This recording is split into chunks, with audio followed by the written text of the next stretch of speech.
Hello दोस्तों, welcome to my YouTube channel educational Adda. दोस्तों, आए दिन एग्जाम में हमें ऐसे नए नए प्रश्न देखने को मिलते हैं जो खुद में एक अलग प्रकार के प्रश्न होते हैं, जिसे टॉपिक के माध्यम से कवर कर पाना बहुत ही कठिन हो जाता है। इसी को देखते हुए आज हम आप लोगों के लिए एडिटोरिया के बुक से टोटल 5000 प्रश्नों का संग्रह लेकर आए हैं, जो पूर्णतः एनसीईआरटी पर आधारित है। इन सारे प्रश्नों को हम लोग प्रैक्टिस सेट के माध्यम से कवर करेंगे। प्रत्येक सेट में टोटल 50 प्रश्न होंगे, जो कि सभी राज्यों के स्टेट पीसीएस के साथ साथ सभी कॉम्पिटिटिव एग्जाम के दृष्टिकोण से भी बहुत ही महत्वपूर्ण होगा। आज के वीडियो में हम प्रैक्टिस सेट नंबर 1 को कवर करेंगे। अगर आप किसी भी कॉम्पिटिटिव एग्जाम की तैयारी कर रहे हैं तो हमसे जुड़े रहें, और अगर चैनल पे नए हैं तो सब्सक्राइब कर बेल आइकन को प्रेस करें, ताकि हमारी आने वाली सारी महत्वपूर्ण वीडियोस आप तक सबसे पहले पहुंचती रहे। तो चलिए बिना टाइम वेस्ट किए स्टार्ट करते हैं आज के सेट को। पहला प्रश्न है आज के सेट का, भारत के साथ व्यापार करने का चार्टर महारानी एलिजाबेथ द्वारा कब दिया गया था? तो यह 31 दिसंबर 1600 ईस्वी को दिया गया था। इसका सही आंसर ऑप्शन नंबर बी हो जाएगा। अगला प्रश्न है, भारतीय राष्ट्रीय आंदोलन के प्रारंभ से ही उग्र राष्ट्रवादियों का भी वर्ग था। निम्न में से कौन इसमें शामिल नहीं था? यानी उग्र राष्ट्रवादियों में कौन शामिल नहीं था, ये पूछ रहा है। तो पहले हम लोग देख लेते हैं कि उग्र राष्ट्रवादियों में कौन कौन थे। तो उग्र राष्ट्रवादियों में दोस्तों लाल, बाल और पाल थे। लाला लाजपत राय जो कि पंजाब से थे, बाल गंगाधर तिलक जो कि महाराष्ट्र से थे, और बिपिन चंद्र पाल जो कि बंगाल से थे। तो इसमें से कौन नहीं थे? तो गोविंद रनाडे नहीं थे, इसलिए इसका सही आंसर ऑप्शन नंबर सी हो जाएगा। अगला प्रश्न है, 1916 में कांग्रेस और मुस्लिम लीग के बीच लखनऊ समझौता हुआ, उसके कौन से परिणाम बाद में घातक सिद्ध हुए? तो चलिए देख लेते हैं। पहला है, कांग्रेस और मुस्लिम लीग में परस्पर सहयोग में वृद्धि हुआ, तो ये तो घातक सिद्ध नहीं हुआ। अगला है, समझौता होने पर भी कटुता में वृद्धि, ये भी घातक सिद्ध नहीं हुआ। अगला है, कांग्रेस द्वारा मुसलमानों के प्रति संतुष्टिकरण की नीति का आरंभ, इसकी वजह से आगे चलकर मुसलमानों के लिए एक अलग राष्ट्र देना पड़ा, जो कि आने वाले टाइम में घातक सिद्ध हुआ। तो इसलिए इसका सही आंसर ऑप्शन नंबर सी हो जाएगा। अगला प्रश्न है,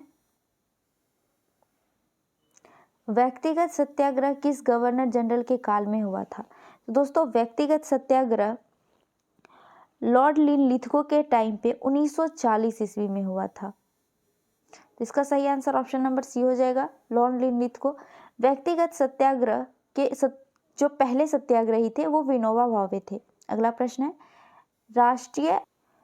भारतीय राष्ट्रीय कांग्रेस की पूर्ववर्ती संस्था में सबसे पहली और प्रमुख संस्था कौन सी थी? इसका सही आंसर ऑप्शन नंबर सी हो जाएगा, ब्रिटिश इंडिया एसोसिएशन। अगला प्रश्न है, साइमन कमीशन की सिफारिशों के संदर्भ में निम्नलिखित में से कौन सा एक कथन सही है? चलिए देख लेते हैं। पहला है, इसने प्रांतों में द्वैध शासन को उत्तरदायी सरकार द्वारा प्रतिस्थापित करने की संस्तुति की, जो कि सही नहीं है, गलत है। अगला है, इसने गृह विभाग के अधीन अंतः प्रांतीय परिषद स्थापित करने का सुझाव दिया, ये भी गलत है। तीसरा है, इसने केंद्र में द्विसदन विधायिका के उन्मूलन का सुझाव दिया, ये सही है। इसका सही आंसर हो जाएगा ऑप्शन नंबर सी। अगला प्रश्न है, Dadabhai Naoroji British House of Commons के लिए चुने जाने वाले पहले भारतीय थे। इन्होंने किस पार्टी के टिकट पर चुनाव जीता? तो यह लिबरल पार्टी के टिकट पर चुनाव जीते थे दादा भाई नौरोजी। तो इसका सही आंसर ऑप्शन नंबर डी हो जाएगा, लिबरल पार्टी। अगला प्रश्न है, भारत पर हुनों का प्रथम आक्रमण किसके शासनकाल में हुआ था? तो हुनों का आक्रमण स्कंदगुप्त के टाइम पे हुआ था, जिसमें हुन पराजित हुए थे। इसका सही आंसर ऑप्शन नंबर सी हो जाएगा। अगला प्रश्न है, एहोल अभिलेख किस शासक से संबंधित है? तो यह पुलकेशिन द्वितीय से संबंधित है, एहोल अभिलेख। इसका सही आंसर ऑप्शन नंबर सी हो जाएगा। अगला प्रश्न है, सत्यमेव जयते किस उपनिषद में संग्रहित है? तो मुंडको उपनिषद में संग्रहित है। सत्यमेव जयते मुंडको उपनिषद से लिया गया है। इसका सही आंसर ऑप्शन नंबर डी हो जाएगा। आपको बता दें दोस्तों, उपनिषद का अर्थ होता है अपने श्रेष्ठ यानी कि गुरु के समीप निष्ठापूर्वक बैठना। अगला प्रश्न है, महावस्तु महात्मा बुद्ध की जीवन वृत्तांत है, इसका संबंध किस शाखा से है? इसका सही आंसर ऑप्शन नंबर ए हो जाएगा, महायान से संबंधित है महावस्तु। अगला प्रश्न है, अकबर द्वारा बनाए गए उपासना भवन का नाम क्या था? तो उपासना भवन का नाम अकबर ने इबादत खाना रखा था। तो इसका सही आंसर ऑप्शन नंबर सी इबादत खाना हो जाएगा। अगला प्रश्न है, सुप्रसिद्ध संगीतकार तानसेन और बैजू बावरा किसके शासनकाल में सुविख्यात थे? तो यह अकबर के काल में थे, अकबर के समकालीन थे। इसका सही आंसर ऑप्शन नंबर सी हो जाएगा। अगला प्रश्न है, न्यू कैसल पोर्ट जो दुनिया का सबसे बड़ा कोयला निर्यातक बंदरगाह है, यह किस देश में स्थित है? तो दोस्तों न्यू कैसल पोर्ट जो है यह ऑस्ट्रेलिया में स्थित है। इसका सही आंसर ऑप्शन नंबर बी हो जाएगा, ऑस्ट्रेलिया। अगला प्रश्न है, देशांतर रेखाओं के संबंध में कौन सही है? तो चलिए देख लेते हैं। पहला है, यह अक्षांश रेखाओं के समानांतर होती है, जो कि बिल्कुल गलत है। दूसरा है, इसकी संख्या 180 होती है, ये भी गलत है। तीसरा है, देशांतर रेखा दूरी को प्रदर्शित करती है, ये भी गलत है। तीसरा है, देशांतर के मध्य सर्वाधिक दूरी विषुवत रेखा पर होती है, जो कि सही है। तो इसका सही आंसर ऑप्शन नंबर डी हो जाएगा। अगला प्रश्न है, उत्तर से शुरू कर दक्षिण की ओर नीचे दिए गए पहाड़ियों का सही अनुक्रम कौन सा है? तो जब हम उत्तर से दक्षिण की ओर आते हैं तो सबसे पहले हमें नल्ला मलाई की पहाड़ी मिलती है, उसके बाद जवादी की पहाड़ी मिलती है, फिर नीलगिरी की पहाड़ी मिलती है और सबसे लास्ट में अन्नालाई पहाड़ी मिलती है, जो कि ऑप्शन नंबर सी में दिया हुआ है। नल्ला मलाई की पहाड़ी, जाविदी, फिर नीलगिरी और फिर अन्नालाई। इसका सही आंसर ऑप्शन नंबर सी हो जाएगा। अगला प्रश्न है, निम्नलिखित में से कौन सी नदी अपने मार्ग बदलने के लिए प्रख्यात है? तो कोसी नदी जो है ये अपने मार्ग बदलने के लिए विख्यात है। तो इसका सही आंसर ऑप्शन नंबर बी हो जाएगा, कोसी। अगला प्रश्न है, किस मृदा प्रारूप में लोहे के अतिरिक्त मात्रा होने के कारण अनउर्वरक हो जाती है? तो इसका सही आंसर ऑप्शन नंबर सी हो जाएगा, लेटेराइट मिट्टी में। अगला प्रश्न है, प्रकाश के संबंध में कौन सा कथन सत्य है? तो देखते हैं, यह एक विद्युत चुंबकीय तरंग है, यानी प्रकाश जो है एक विद्युत चुंबकीय तरंग है, जो कि सही है।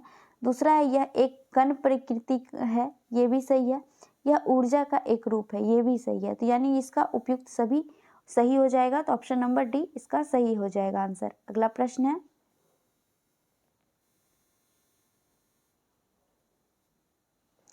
बायोगैस संयंत्र में निम्नलिखित में से कौन सी प्रक्रिया होती है? तो किण्वन प्रक्रिया होती है बायोगैस संयंत्र में। इसका सही आंसर ऑप्शन नंबर ए हो जाएगा। अगला प्रश्न है, एक वर्ग में ऊपर से नीचे की ओर आने पर परमाणु के आकार में वृद्धि होती है, यानी बढ़ता है। इसका सही आंसर ऑप्शन नंबर ए हो जाएगा। अगला प्रश्न है, वायुमंडल में प्रकाश का विसरण का कारण है। तो वायुमंडल में प्रकाश के विसरण का कारण धूलकण होता है। इसका सही आंसर ऑप्शन नंबर बी हो जाएगा। अगला प्रश्न है, किसी भी यौगिक का ऑक्सीकरण संख्या क्या होता है? तो किसी भी यौगिक का ऑक्सीकरण संख्या 0 होता है। इसका सही आंसर ऑप्शन नंबर डी हो जाएगा। अगला प्रश्न है, सर्प विषरोधी सुई किस तत्व का एक यौगिक है? तो जो सांप काटता है उसके विश्व का रोधक जो होता है, विषरोधी जो यौगिक होता है वह स्वर्ण यौगिक होता है। तो इसका सही आंसर ऑप्शन नंबर ए हो जाएगा। अगला प्रश्न है, दाब का बीमीय सूत्र होता है। तो दाब का बीमीय सूत्र m l पर पावर -1 t पर पावर -2 होता है। तो इसका सही आंसर ऑप्शन नंबर बी हो जाएगा। अगला प्रश्न है, जैव सेल क्या है? तो जैव सेल जो है यह एक प्रकार का कोयला है। तो इसका सही आंसर ऑप्शन नंबर ए हो जाएगा, कोयला जैव सेल है। अगला प्रश्न है, यादाश्त का संबंध मस्तिष्क के निम्न में से किस भाग से है? तो यादाश्त का संबंध सेरेब्रम से होता है। तो इसका सही आंसर ऑप्शन नंबर डी हो जाएगा, सेरेब्रम। अगला प्रश्न है, एक जीवाश्म पक्षी का नाम बताएं जो एक पक्षी की तरह दिखता है लेकिन सरीसृप के जैसे अन्य विशेषताएं होती है।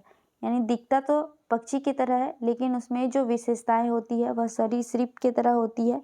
तो यह आर्कियोप्टेरिक्स होता है, आर्कियोप्टेरिक्स। तो इसका सही आंसर ऑप्शन नंबर बी हो जाएगा। अगला प्रश्न है, मानव शरीर में सर्वाधिक मात्रा में पाए जाने वाला तत्व कौन सा है? तो मानव शरीर के अंदर सबसे ज़्यादा मात्रा में पाए जाने वाला तत्व ऑक्सीजन होता है। इसका सही आंसर ऑप्शन नंबर बी हो जाएगा। अगला प्रश्न है, परिपथ के किन्हीं दो बिंदुओं के बीच विभवांतर मापने के लिए किसका प्रयोग किया जाता है? तो दो बिंदुओं के बीच के विभवांतर को मापने के लिए वोल्टमीटर का प्रयोग किया जाता है। इसका सही आंसर ऑप्शन नंबर बी हो जाएगा, वोल्टमीटर। अगला प्रश्न है,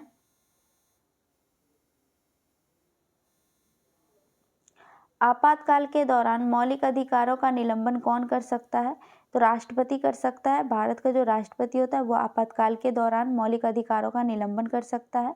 इसका सही आंसर ऑप्शन नंबर सी हो जाएगा। अगला प्रश्न है, प्राक्कलन समिति के सदस्यों का कार्यकाल कितने वर्ष का होता है? तो प्राक्कलन समिति के सदस्यों का कार्यकाल 1 वर्ष का ही होता है सिर्फ। तो इसका सही आंसर ऑप्शन नंबर ए हो जाएगा। आप हमें कमेंट में बताइए कि प्राक्कलन समिति में टोटल सदस्यों की कितनी संख्याएं होती हैं। अगला प्रश्न है, निम्नलिखित में से किसके अनुमोदन से भारत की संचित निधि से पैसा निकाला जाता है? तो भारत की सांसद के मदद से भारत की संचित निधि से पैसा निकाला जाता है। तो इसका सही आंसर ऑप्शन नंबर डी हो जाएगा, भारत की संसद की वजह से। अगला प्रश्न है, भारतीय संविधान में विधि के समक्ष समानता किस देश के संविधान से लिया गया है?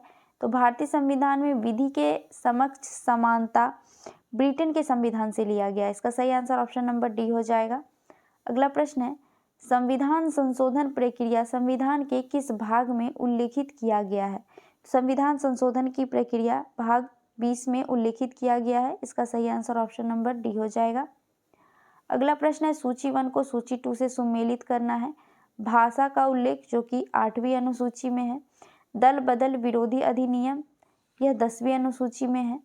73वां संविधान संशोधन अधिनियम 11वीं अनुसूची में, और भूमि सुधार एवं अधिग्रहण संबंधित अधिनियम यह 9वीं अनुसूची में है। तो इसका सही आंसर हो जाएगा 2, 1, 4 और 3। 2, 1, 4 और 3 जो कि ऑप्शन नंबर बी में है। तो इसका सही आंसर ऑप्शन नंबर बी हो जाएगा। अगला प्रश्न है, 1833 के चार्टर अधिनियम के अंतर्गत प्रथम विधि आयोग का गठन किसके अध्यक्षता में किया गया? इसका सही आंसर ऑप्शन नंबर बी हो जाएगा, लॉर्ड मैकाले की अध्यक्षता में प्रथम विधि आयोग का गठन किया गया था। ये काफ़ी महत्वपूर्ण प्रश्न है, आप इसको याद रखिएगा। लॉर्ड मैकाले के समय में प्रथम विधि आयोग का गठन किया गया था। अगला प्रश्न है, निम्न में से कौन सी औषधि क्रांति प्याज और झींगा उत्पादन से संबंधित है? इसका सही आंसर ऑप्शन नंबर सी हो जाएगा, गुलाबी क्रांति का संबंध औषधि और क्रांतीय प्याज और झींगा उत्पादन से संबंधित है। अगला प्रश्न है, निम्नलिखित में से किन दो संस्थानों को ब्रेटन वुड जुड़वां के नाम से जाना जाता है? तो यह IMF और विश्व बैंक ये दो संस्था है जिसे ब्रेटन वुड का जुड़वां के नाम से जाना जाता है। इसका सही आंसर ऑप्शन नंबर सी हो जाएगा। अगला प्रश्न है,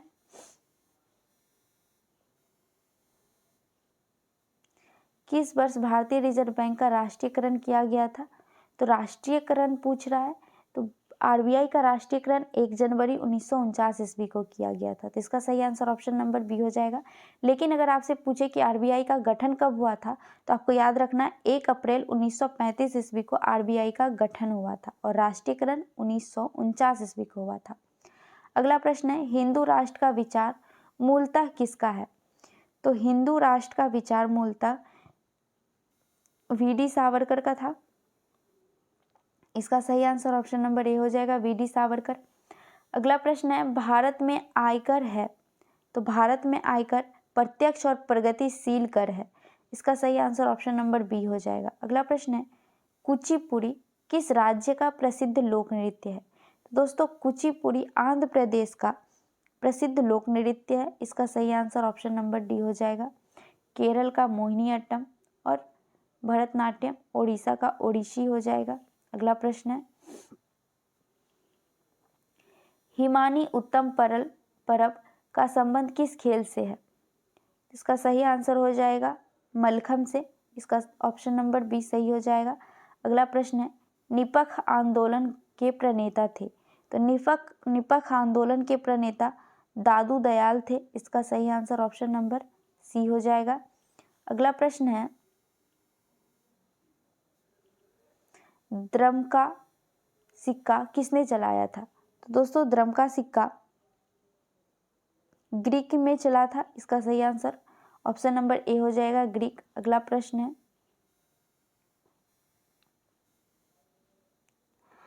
बाढ़ के दौरान हर वर्ष नए एलुवियम का जमाव जो मिट्टी की उर्वरकता को बढ़ाता है, यह कौन सी मिट्टी में होती है? तो यह खादर मिट्टी में होती है, जो कि बाढ़ के दौरान एक जगह से दूसरे जगह पर नदी के बाढ़ के माध्यम से बह के जाती है। तो ऐसे मिट्टी को खादर मिट्टी कहते हैं। तो इसका सही आंसर ऑप्शन नंबर ए हो जाएगा। अगला प्रश्न है, वह समुद्री सीमा जहां तापमान तेजी से कम होता है। तो ऐसे समुद्री सीमा जहां तापमान तेजी से कम होते हैं उसे थर्मोक्लाइन कहते हैं। क्या कहते हैं? थर्मोक्लाइन कहते हैं। इसका सही आंसर ऑप्शन नंबर सी हो जाएगा। अगला प्रश्न है, बेसल मापदंड संबंधित है। तो दोस्तों बेसल मापदंड बैंकिंग क्षेत्र से संबंधित है। तो इसका सही आंसर ऑप्शन नंबर ए हो जाएगा, बैंकिंग क्षेत्र। अगला प्रश्न, और आज के सेशन का ये लास्ट प्रश्न है आज के सेट का, इंग्लिश में पहली बार औद्योगिक क्रांति शब्द का प्रयोग किसने किया था?